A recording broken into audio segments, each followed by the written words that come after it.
મિત્રો, છેલ્લા કેટલાક સમયથી ચર્ચા ચાલતી હતી કે કેનેડાના નવા વડાપ્રધાન કોણ બનશે. અટકળોમાં કેટલાક નામ પ્રમુખ હતા. આખરે હવે જસ્ટિન ટ્રુડોના સ્થાને માર્ક કાર્નીની પસંદગી થઈ. હવે તેઓ કેનેડાના નવા વડાપ્રધાન બન્યા છે. પક્ષની અંદર આજે જસ્ટિન ટ્રુડો પ્રત્યે ભયંકર રોષ જોવા મળતો હતો અને તેને પગલે જ જાન્યુઆરીમાં ટ્રુડોએ જાહેરાત કરી હતી કે તેઓ વડાપ્રધાન પદ પરથી રાજીનામું ધરી દેશે. નમસ્કાર, રિયલ વોઇસ ઓફ ઇન્ડિયામાં આપનું હાર્દિક સ્વાગત. મારું નામ છે નેહલ મોદી. મિત્રો, આપણે જણાવવાનું કે ટ્રુડો લિબરલ પાર્ટીમાં છે અને હવે તે જ પક્ષના માર્ક કાર્ની છે તેઓ વડાપ્રધાન બન્યા છે. લિબરલ પાર્ટીએ તેમને પોતાના નેતા તરીકે ચૂંટી કાઢ્યા હતા. વડાપ્રધાન પદના ઉમેદવાર માટે એટલે કે વડાપ્રધાન બનવા માટે કાર્નીને 85.9% મત મળ્યા હતા. કાર્નીએ વડાપ્રધાન પદની રેસમાં ભૂતપૂર્વ નાણામંત્રી ક્રિસ્ટિયા ફ્રીલેન્ડ ઉપરાંત ભૂતપૂર્વ સરકારી ગૃહના નેતા કરીના ગોલ્ડ, ભૂતપૂર્વ સંસદ સભ્ય ફ્રેન્ક પેલિસને હરાવ્યા હતા. તેઓ પહેલા કેનેડાના વડાપ્રધાન છે કે જેમને કોઈ પણ કાયદાકીય કે પછી કેબિનેટનો અનુભવ નથી. હવે જ્યારે તેઓ કેનેડામાં ફેડરલ ચૂંટણી યોજાવા જઈ રહી છે ત્યારે મતદારોને ફરીથી લિબરલ પાર્ટી તરફ વાળવા માટે આ નવા વડાપ્રધાને ખૂબ જ મહેનત કરવી પડશે. ત્યારે જાણીએ કે કોણ છે આ કેનેડાના નવા વડાપ્રધાન. મિત્રો, માર્ક કાર્ની એક અર્થશાસ્ત્રી અને ભૂતપૂર્વ સેન્ટ્રલ બેન્કર છે. કાર્ની 2008માં બેંક ઓફ કેનેડાના ગવર્નર ચૂંટાયા હતા. કેનેડાને મંદીમાંથી બહાર કાઢવા માટે તેમણે તે સમયે જે પગલાં લીધા હતા અને તેને કારણે બેંક ઓફ ઇંગ્લેન્ડે તેમને 2013માં ગવર્નર પદની ઓફર કરી હતી. બેંક ઓફ ઇંગ્લેન્ડમાં 300 વર્ષના ઇતિહાસમાં આ જવાબદારી સોંપવામાં આવનાર તેઓ પ્રથમ બિન બ્રિટિશ નાગરિક હતા. 2020 સુધી તેની સાથે તેઓ જોડાયેલા રહ્યા હતા.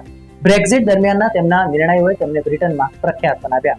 ટ્રમ્પ અત્યારે તો કેનેડામાં ટેરિફ અને કેનેડાને 51મું રાજ્ય બનાવવાને લઈને સતત ભયનો માહોલ ઉભો કરી રહ્યા છે. ત્યારે ઘણા મતદારો માને છે કે કાર્નીની આર્થિક ક્ષમતાઓ અને તેમનો સંતુલિત સ્વભાવ ટ્રમ્પને કાબૂમાં રાખવામાં મદદ કરશે. ખરેખર તો કાર્ની લિબરલ પાર્ટીમાં ટ્રમ્પના વિરોધી જ છે. તેમણે દેશની આ સ્થિતિ માટે ટ્રમ્પને જવાબદાર ઠેરવ્યા છે. તાજેતરમાં એક ચર્ચામાં તેમણે કહ્યું હતું કે ટ્રમ્પની ધમકીઓને કારણે દેશ પહેલેથી જ ખરાબ સ્થિતિમાં છે.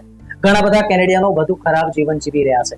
ઇમિગ્રન્ટ્સની સંખ્યામાં વધારાને કારણે દેશની સ્થિતિ વધારે ખરાબ થઈ રહી છે. કાર્ની તેમના વિરોધીઓ કરતા તેમાં પ્રચાર અંગે વધુ સાવધ થઈ રહ્યા છે. પીએમ પદના ઉમેદવાર બન્યા પછી તેમણે હજુ સુધી એક પણ ઇન્ટરવ્યુ નહોતો આપ્યો. તેઓ ટ્રમ્પ વિરોધી સમર્થક છે, પરંતુ કેનેડાને 51મું યુએસ રાજ્ય બનાવવા અને દેશ પર ટેરિફ લાદવા અંગે ટ્રમ્પની ટિપ્પણી વારંવાર કરવાનું તેઓ ટાળી રહ્યા છે. તાજેતરમાં ટ્રમ્પે કેનેડા પર 25% ટેરિફ લાદવાની જે જાહેરાત કરી હતી પછી તેમણે નિવેદન આપ્યું હતું કે કેનેડા કોઈ પણ ગુંડાગીરી સામે ઝૂકશે નહીં. આપણે ચૂપ બેસી નહીં રહીએ. આપણે એક મજબૂત વ્યૂહરચના વિકસાવવી જોઈએ કે જે રોકાણને પ્રોત્સાહન આપે અને આ મુશ્કેલ સમયમાં આપણા કેનેડિયન કામદારોને ટેકો આપે. માર્ક કાર્નીનો જન્મ 16 માર્ચ 1965ના રોજ ફોર્ટ સ્મિથ, કેનેડામાં થયો હતો. હાર્વર્ડ યુનિવર્સિટીથી ઇકોનોમિક્સમાં ગ્રેજ્યુએશન તેમણે પૂર્ણ કરેલ છે. ઓક્સફર્ડ યુનિવર્સિટીમાંથી માસ્ટર્સ અને ત્યારબાદ ત્યાંથી 1995માં ડોક્ટરેટની પદવી હાંસલ કરી. કરિયરની વાત કરવામાં આવે તો ગોલ્ડમેન સેક્સમાં ઉચ્ચ હોદ્દા પર રહ્યા. બેંક ઓફ કેનેડામાં ગવર્નર તરીકે 2008થી 2013 સુધી ખૂબ જ સુંદર કામગીરી કરી. 2013થી 2020 સુધી બેંક ઓફ ઇંગ્લેન્ડના ગવર્નર તરીકે સેવા આપી. માર્ક કાર્ની કેનેડિયન, બ્રિટિશ અને આયરિશ એમ કુલ 3 દેશની નાગરિકતા ધરાવે છે. ભારતમાં કેનેડામાં અસ્થાયી રીતે વસતા લોકો પણ હાલ કેનેડાની ઇમિગ્રેશન પોલિસીમાં કડકાઈને લીધે સતત ચિંતિત છે. ત્યારે કાર્ની ભારત અને કેનેડા વચ્ચેના સંબંધમાં તણાવનો અંત લાવવા માંગે છે. તેઓ ભારત સાથે સારા સંબંધોના હિમાયતી રહ્યા છે. ત્યારે હવે કેનેડાના નવા વડાપ્રધાન તરીકે આવ્યા પછી ભારત માટે કે પછી ત્યાં વસતા ભારતીયો માટે અચ્છે દિન આવશે કે પછી તેમાં વધારે રાહ જોવી પડશે તે કદાચ આવનારો સમય જ બતાવશે. ન્યૂઝ, વ્યૂઝ અને એનાલિસિસ માટે આપ જોતા રહો રિયલ વોઇસ ઓફ ઇન્ડિયા. નમસ્કાર મિત્રો, આપ યુટ્યુબ ઉપરાંત ફેસબુક, ઇન્સ્ટાગ્રામ, એક્સ સોશિયલ મીડિયાથી પણ અમારી સાથે કનેક્ટ રહી શકો છો.